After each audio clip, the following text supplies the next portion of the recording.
The 15th September 1944, the Swiss Army AHQ gave out the order that all warbirds and liaison aircraft need to be equipped with more noticeable markings.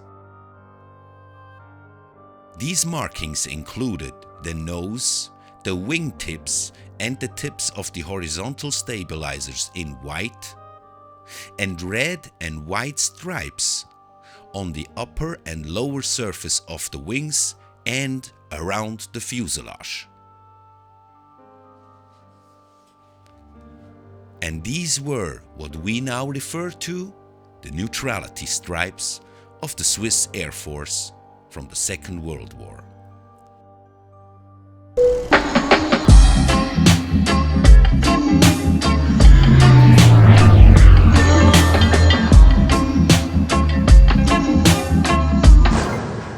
So this project is an interesting one, because I have the Morane Saulnier, the MS.406, which was converted by the Swiss Army because they produced an indigenous version of the Morane Saulnier 406, which the Swiss refer to as D-3800, and D-3800-1 and D-3800-2.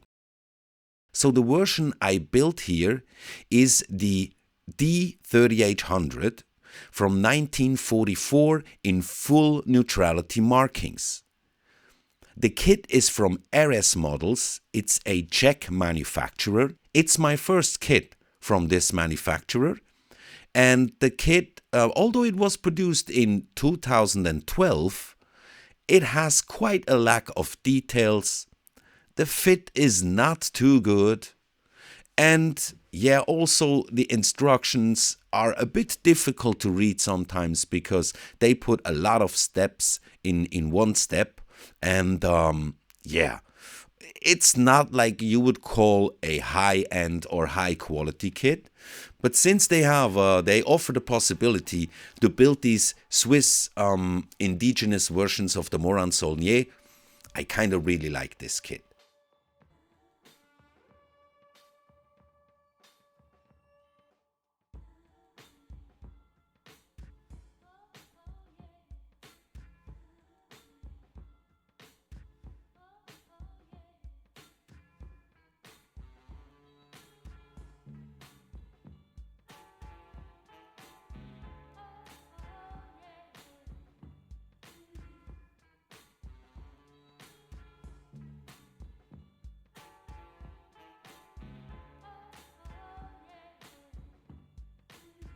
And for painting the neutrality stripes, I really had to do a little research to get the right color tones, and I found out very interesting stuff about the color tones which were used by the Swiss Army in that time. So this video is about painting the model and masking it, and actually, yeah, more masking than painting even. I had to do a lot of masking because I wanted to have a proper result, and working with dark green, red and white is difficult. So first step was choosing a neutral color for priming, because if I would have used black primer here, it would have been difficult to spray white over it. I would have to spray gray over the black primer first to be able to achieve a nice result with white. To prevent this from happening, I primed the entire model with a gray primer. Then I marked all the sections which are going to be white or red before I painted the dark green. I will go deeper into which type of dark green and which type of light blue did I use here and why did I use these tones later in the video. First, it was very important to me to get all the paint jobs in the right order, because I knew I'm going to have to do a lot of masking. And if you don't paint everything in the correct order, it will be difficult And also there is quite a danger that, you know, some paint lines will build up when you mask, when you have to mask too many times.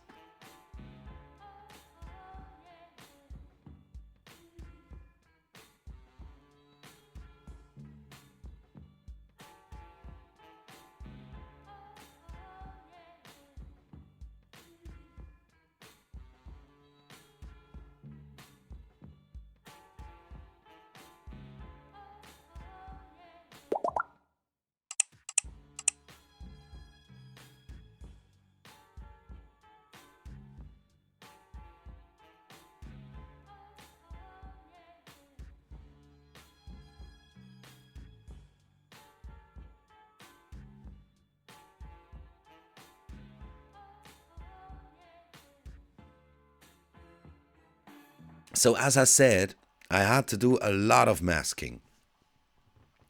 I think I completely masked the entire model nearly about, I don't know, 9 times or something.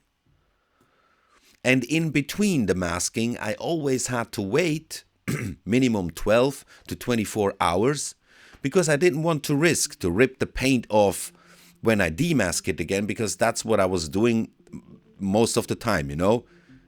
A long session with masking, a short session painting, and then after after it has dried, just demask it and mask what I just painted. So I did a lot of back and forth with masking, painting, masking.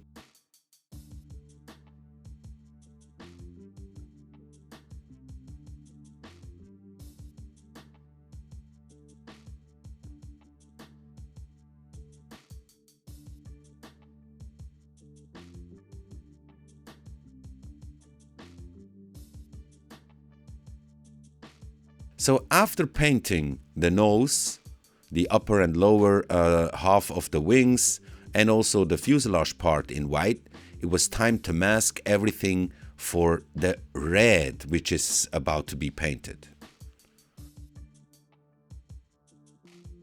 So while I'm preparing here everything, I would like to go a little bit deeper here into the color tones, because the Swiss Army was very much orientated to the German Luftwaffe when it came to the color tones, meaning that they more or less used the same colors as the German Luftwaffe, the RLM colors, the Reichsluftfahrtsministerium. But the Swiss Army were producing their own paints. First, it was the aircraft manufacturer, the Eidgenössische Flugwerke in Thun, the K+W in Thun, and there was a second company called DMP in Dübendorf. They were also producing the paints. Now, here I found out a little twist, because basically the tones Switzerland was using was RLM 65, hellblau, light blue, RLM 70, black green, schwarzgrün, and RLM 71, dark green, dunkelgrün. Now the thing was that the RLM dunkelgrün is a bit difficult, because there are about 4 different dunkelgrün in the RLM range. One is called black green. Including this, there are about like 4 different ones. So I was wondering now, which one do I have to use? Which one was the one that they used? Because it didn't really make sense. Then I found out that the Swiss Army only used these 2 tones. So they had the schwarzgrün, black green, the darker tone, and the dark green, which was a brighter tone from the black green. So they kind of switched it and simplified it. So what they did is they called RLM 70 the black green. They referred to it as dark green because it was the darker one. And the RLM 71, which the German called dunkelgrün, the Swiss Army referred to it as hellgrün, so light green, because it was the brighter from the 2 tones.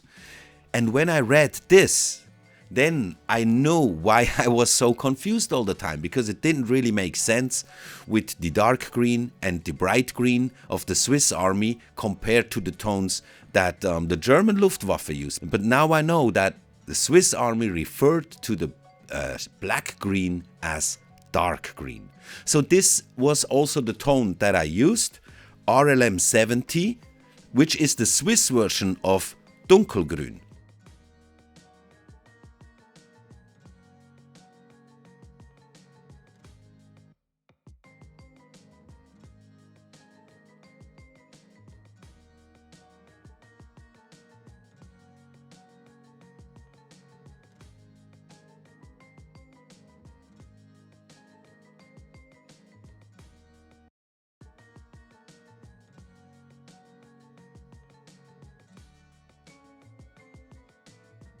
And the second twist is hidden in the RLM 65, the hellblau, light blue, the most famous color of the German Luftwaffe.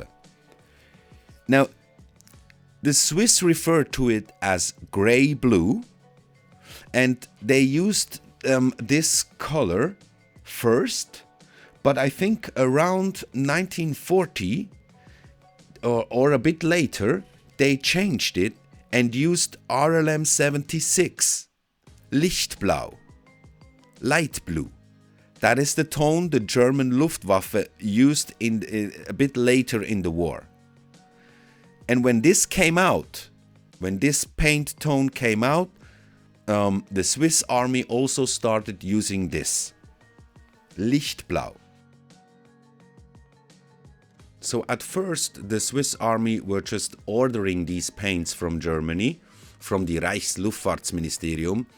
But later, when the war broke out, I think they kind of just stopped ordering and produced their own. They had the samples from Germany, so they could produce their own.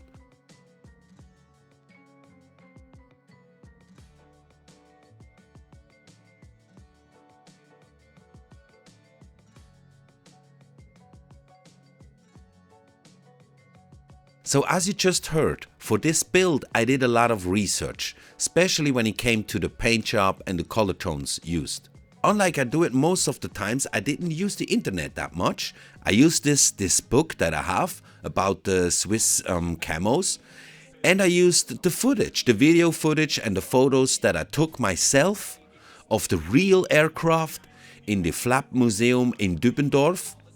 And I mixed all these informations together to create my own vision of this version of the aircraft. Now I know the stripes are not perfectly measured, especially on the fuselage. I didn't have enough space. For the next time I know a better way how to do this. But that's also something I love about scale modeling. You know, you can always improve. Like every build gives you, or all the mistakes you do, even if they're small or major or minor mistakes, doesn't really matter. They give you a lot of ideas what and how to improve for the next build. And that's why I really want to build another RS models of the D-3800, just to improve on what I found out in this build I could do better next time. So long story short, for this build I did a lot of research. And researching in this book was very, very interesting. It was really cool. And I would like to know from you guys, what is your favorite source of research? What is your favorite book or favorite page? Or how do you do it usually? Please let us know and leave a comment down below in the comment section. Thanks a lot.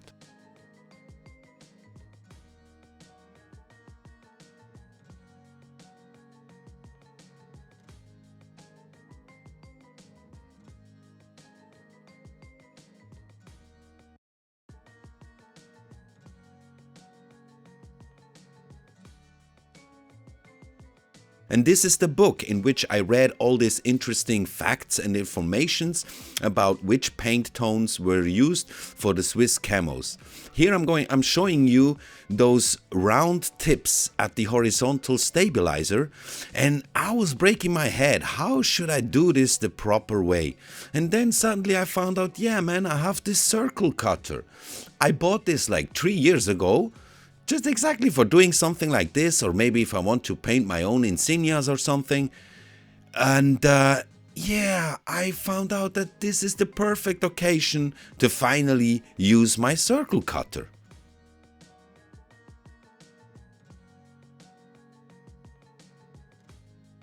So I had these type of half circles and they were actually perfect. Perfect to mask this. Now I know exactly what to use for my next build of the D-3800. Now I learned a lot during this build, like what conversions the Swiss army really did on the Morane Saulnier 406, and also about the paints, everything I just mentioned about the paints. But yeah, also the conversions, like for instance, the MS.406 has a retractable radiator for the engine. And what I saw in the reference photos is that the Swiss indigenous version, they didn't have a retractable radiator. I think it was really like mounted back on completely and you couldn't retract it. I'm not sure. I'm not 100% sure. I'm not 100% sure. But also, yeah, this version here of the MS.06 from RS models, it's not exactly how it should be for the D-3800. Also, this kit is actually an Morane Saulnier 406 kit. There are 4 versions. 3 of them are Morane Saulnier and 1 is a Swiss version. So yeah, the kit is actually a Morane Saulnier and not a D-3800. But they have kits. They have other kits which are really titled D-3800, and I will find out.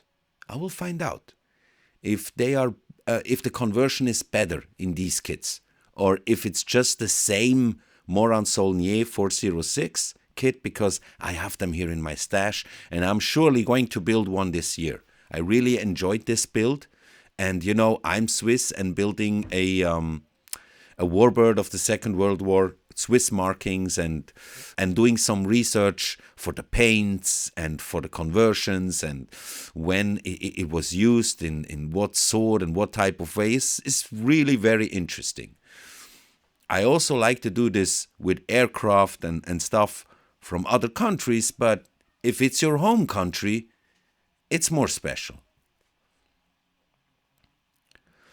So in the propeller, I used engine grime. I found out that dry brushed engine grime is perfectly to weather any black surface, any black metal type surface.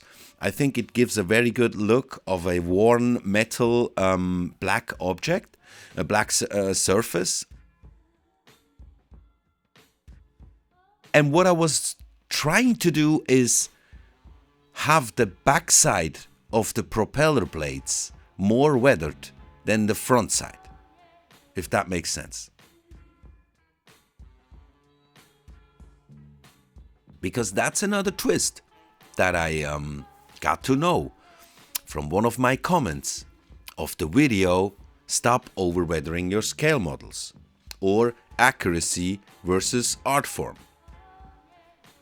That's why I always keep saying, I do not only have the best, but also the smartest subscribers. Like you guys, you know everything.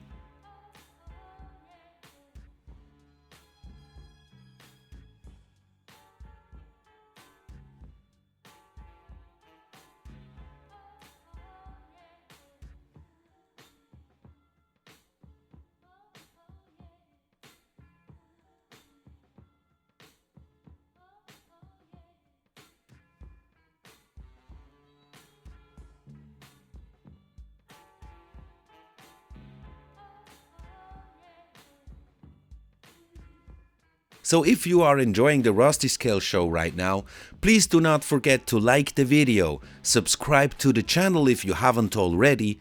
I told you in one of my last videos, like if you're brand new to the channel, I'll let you slide watching this video without subscribing. But the next time you watch a Rusty Scale Show, you'll subscribe. Deal?